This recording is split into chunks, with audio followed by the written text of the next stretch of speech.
Se loger dignement et suivre correctement ses études universitaires est un calvaire pour de nombreux jeunes. C'est pour répondre à cette problématique que le ministère de l'Enseignement supérieur envisage d'implanter une nouvelle stratégie de développement de nos facultés dans le cadre du plan pour l'enseignement supérieur, la recherche scientifique et l'innovation technologique.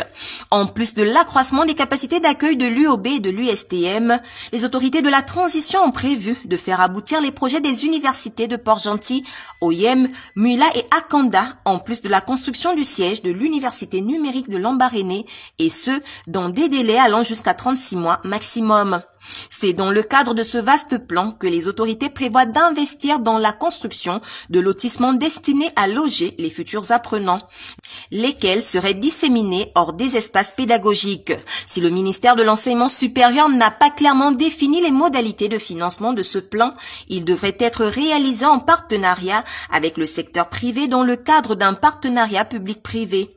Si les objectifs assignés au professeur Hervé Ndoumé-Singon peuvent a priori sembler inatteignables, les signaux lancés par le CTRI, dont le premier est sans doute le budget affecté à l'enseignement supérieur qui a bondi de plus de 57 milliards de francs CFA en 2024 avec plus de 11,7 milliards de francs CFA consacrés à l'investissement contre 220 millions en 2023, témoigne de la détermination des autorités actuelles à engager des réformes courageuses.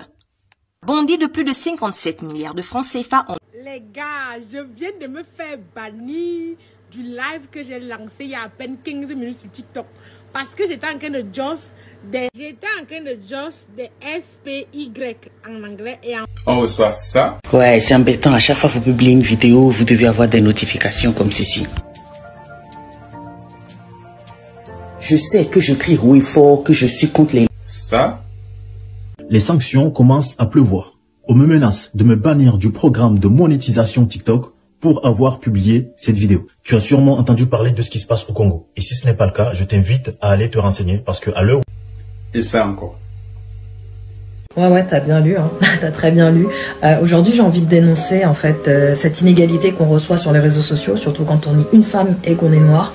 Le nombre de commentaires que je signale tous les jours et pour lesquels j'ai toujours une réponse en mode « Ah ben non, ça n'en fera pas les consignes communautaires ». Je me pose des questions de quelle communauté vous parlez parce que c'est quand même assez intriguant. Là, je pense qu'il n'y a pas plus clair. On sait très bien que c'est une originalité, donc le concepteur de ce mot-là, très original. Je pense que ça en est de trop pour le cercle africain. Liberté de communication, de partage et de connaissances. C'est la raison pour laquelle nous avons mis sur pied le réseau social africain Djiba World, disponible sur App Store et Play Store.